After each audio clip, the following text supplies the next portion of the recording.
right, so today we are going to talk the law of sines and cosines, which you learn in geometry, and hopefully once we do a couple of them, it will come back to you. Our learning goal is to be able to solve triangles that have one solution using the law of sines and the law of cosines. So what we've done up to this point is we have solved triangles that are right triangles. So if they were one of our special right triangles, the 30-60-90, the 45-45-90, we used our formulas. If they weren't, then we used our SOHCAHTOA. We can solve triangles that are not right triangles, but we can't do it with the SOHCAHTOA. We have to do it using either the law of sines or the law of cosines. So we do have to specify it's either going to be one or the other, not necessarily both, at least not when we're starting. So you have to think back to geometry, and when we prove triangles congruent in geometry, we learned angle, angle, side, angle, side, angle, side, side, side, and all of those theorems that allowed us to prove that two triangles were congruent to each other. So you have to think back to that in order to know which law to use. The law of sines is going to help us solve triangles when we're given two angles and one side. So it could be an angle, angle, side, or it could be an angle, side, angle. As long as it's two angles and one side, we're going to use law of sines. Law of cosines helps us to solve triangles when we have two sides and an angle. It has to be side, angle, side, meaning that the angle has to be between. So I should probably write that down. Angle between the two sides. If it's not between, it doesn't count. It has to be side, angle, side. So when the angle is between the two sides, you can use law of cosines for side, angle, side. Or if you have side, side, side, we can use law of cosines. So the formulas are right there, and hopefully as you use them, you'll get to remember them more. So all the directions are going to say in our practice problems is to solve the triangle, round side lengths to the nearest hundredth and angles to the nearest tenth. We're going to show all of our work. So if I look at example 1A here, I have the picture of the triangle, and that is two angles, one side. So that means I should know that it's going to be a law of sines setup. And law of sines, you don't put all of this in at the same time. You pick two parts, but it's sine of an angle over its corresponding side equals sine of an angle over its corresponding side. So you should have one set where you have both the angle and the side. And in this case, that would be B, because I have angle B and I also have side B.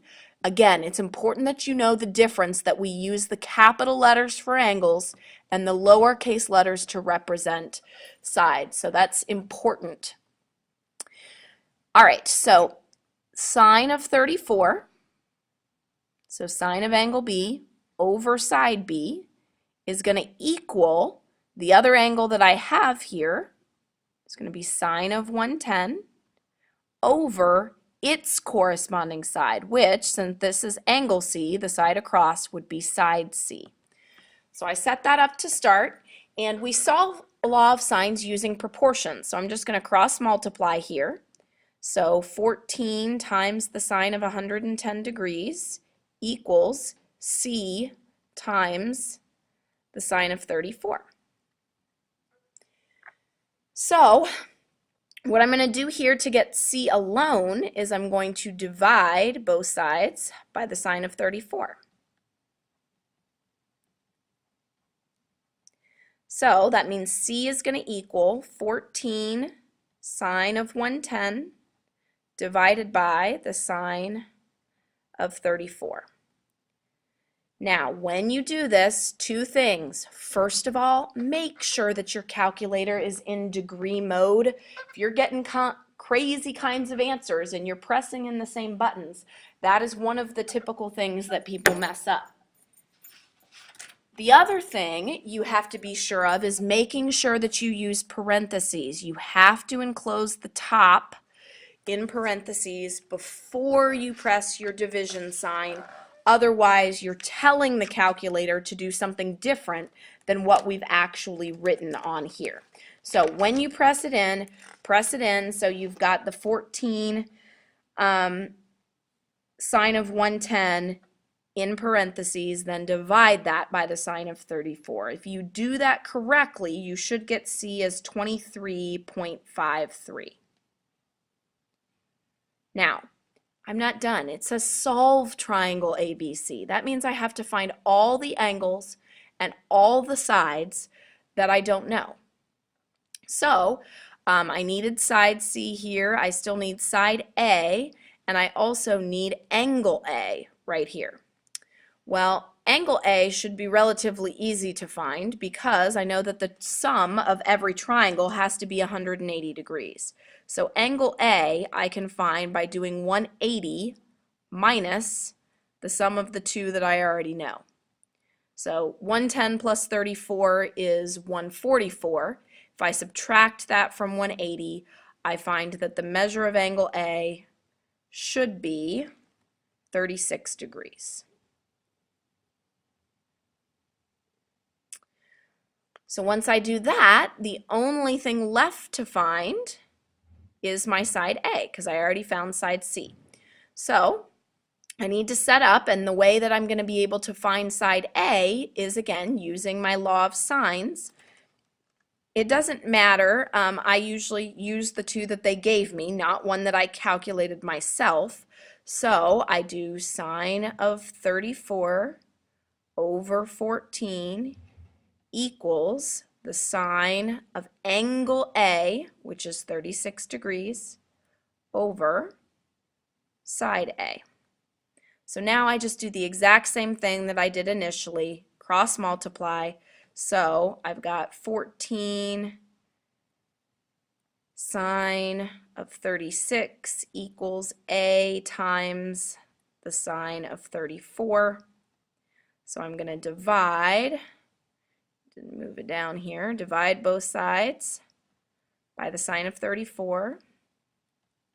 And again, being very careful that when you press it in, that you use parentheses. So you're going to do 14 times the sine of 36 in parentheses, and then divide that by the sine of 34. Again, if you've used parentheses and you've got it in degree mode, you should get A as 14.72. Please make sure that you are following the directions for the rounding. Again, sides we're doing to the nearest hundredth, angles we're doing to the nearest tenth. This one came out evenly, so we didn't have to round it. All right, so there is an example of law of sines. Next, this one doesn't have a picture. It just has the information. I highly suggest drawing a picture.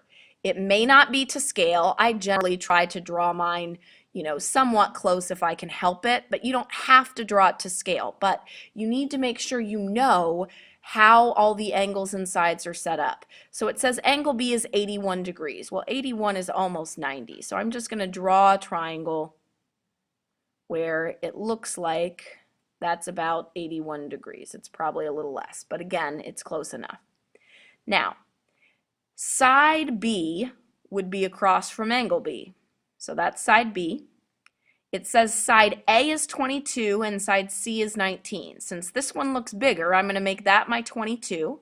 I'm going to make this my 19. Now, it matters how you label the angles. If 22 is side A, that means this is angle A. If 19 is side C, that means this is angle C. So it's important how you label it. So make sure you're being accurate. I'm going to kind of draw a dividing line here to separate. All right, so now I'm going to look at my picture. I've got two sides and the angle between them. So side, angle, side. That means I'm going to be using law of cosines to start. So law of cosines is set up like this. Now, you can switch A with B or C as needed, but the key is that whatever is here matches with whatever is here. These two, the order isn't necessarily important. If you put C squared plus B squared minus 2CB, that'd be the same thing.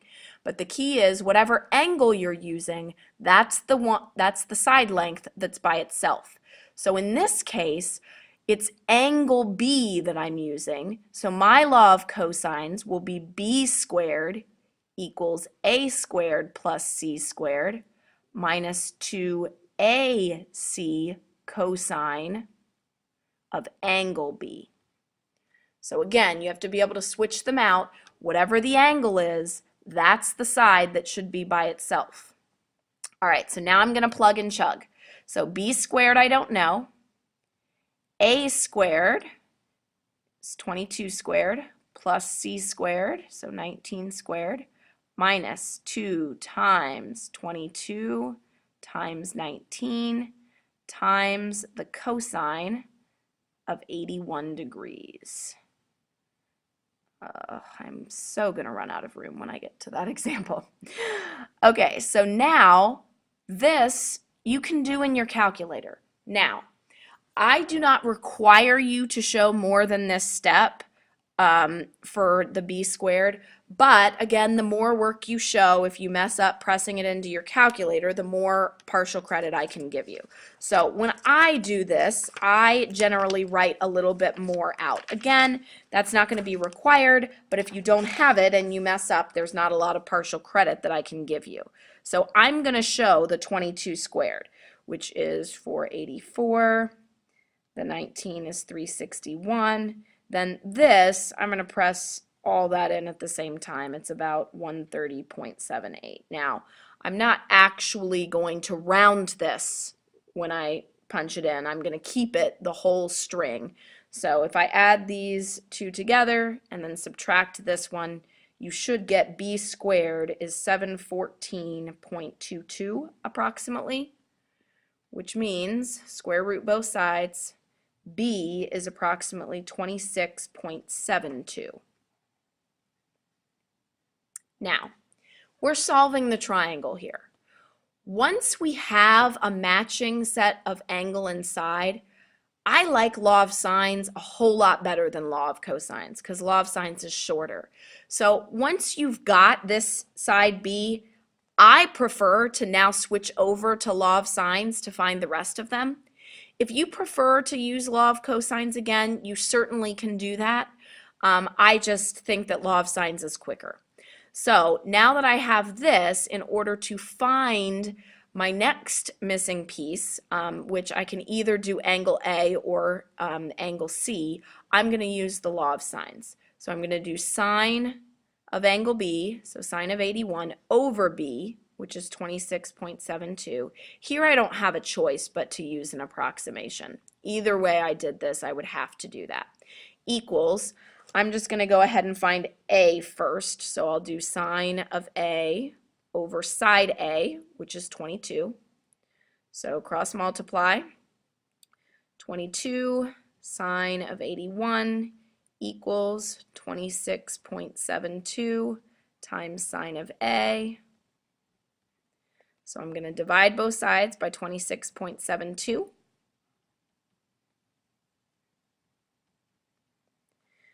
So the sine of A is going to equal 22 sine of 81 divided by 26.72.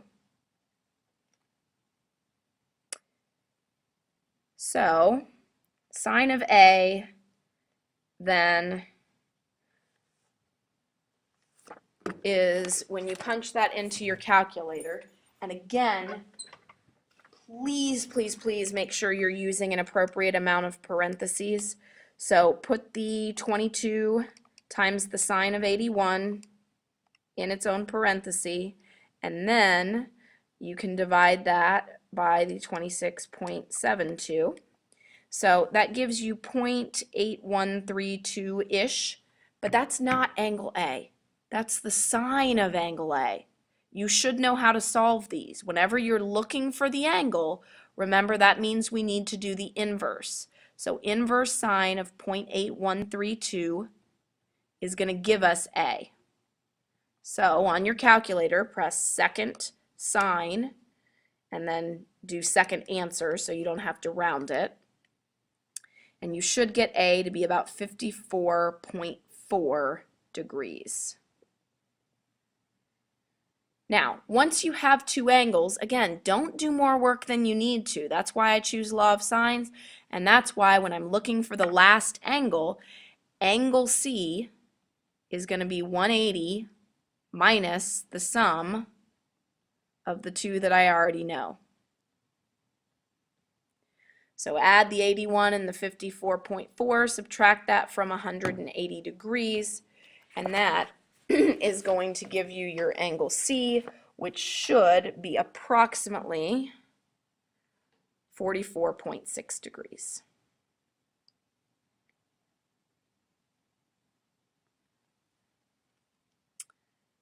All right, last one.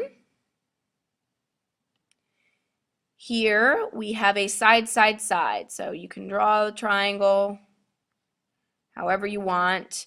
8 is the shortest side, then 10, then 12. So label the angles appropriately. 8 is side A, so angle A should be across from it. B is the 12, so B is across from that. C is 10. Now again, you might draw your triangle different than someone else, but as long as angle A is across from the 8, it's okay. All right, this is side, side, side. So that means I'm going to need to use law of cosines again. And in this case, it doesn't matter which angle you solve for because you don't know any of them. So I'm just going to do A and kind of go in alphabetical order. So I'm going to use A squared equals B squared plus C squared minus 2BC times the cosine of A. So A squared would be 8 squared. B squared, 12 squared, plus 10 squared, minus 2 times 12 times 10 times the cosine of A. Now, these are the ones that people always have trouble with because they ignore order of operations, which you can't do. So, in order to solve this, first I need to do some simplifying. 8 squared is 64. This is 144. This is 100. 2 times 12 is 24. Times 10 is 240.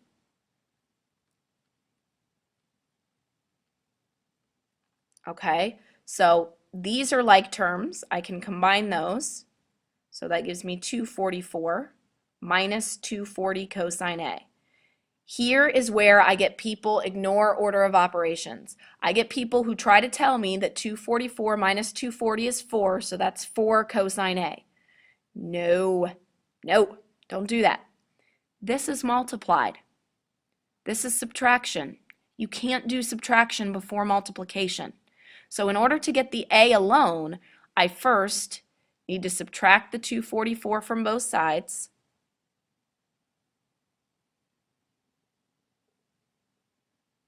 And I wrote 224 on that side. I don't know why. 244 on both sides, which is going to give me negative 180 equals negative 240 cosine of A. So now I can divide both sides by negative 240, which gives me a nice even 3/4. So the cosine of A is 3/4 or 0.75. So again, whenever I'm looking for the angle, I need to use the inverse. So I'm going to do inverse cosine of 3/4 or 0.75 equals A. And so A is approximately 41.4 degrees.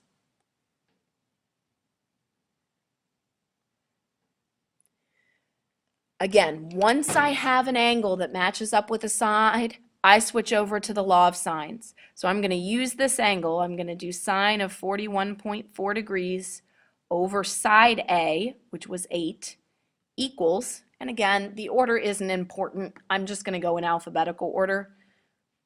So equals sine of B over side B, which is 12. So cross multiply here, 12 times the sine of 41.4 equals 8 times the sine of angle B. So divide both sides by 8.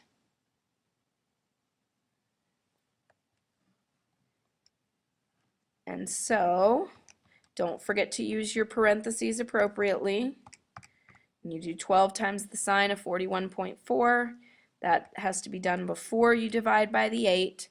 So you should get the sine of b as approximately 0.99196-ish. So then, to get b, do second sine of that answer.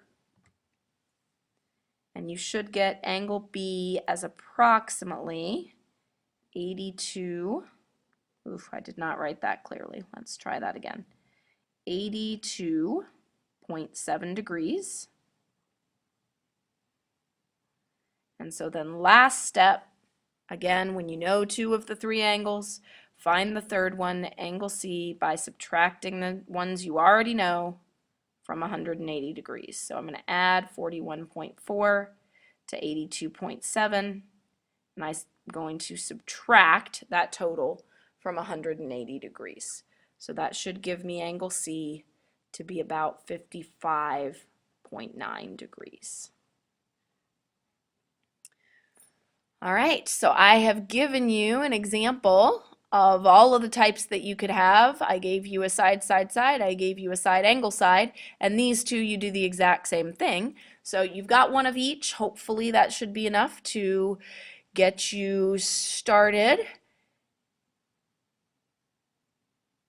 And, oh, you guys are going to be so disappointed. I lost my list. So I have nothing fun to make you laugh at the end of this. I'll find it before the next one.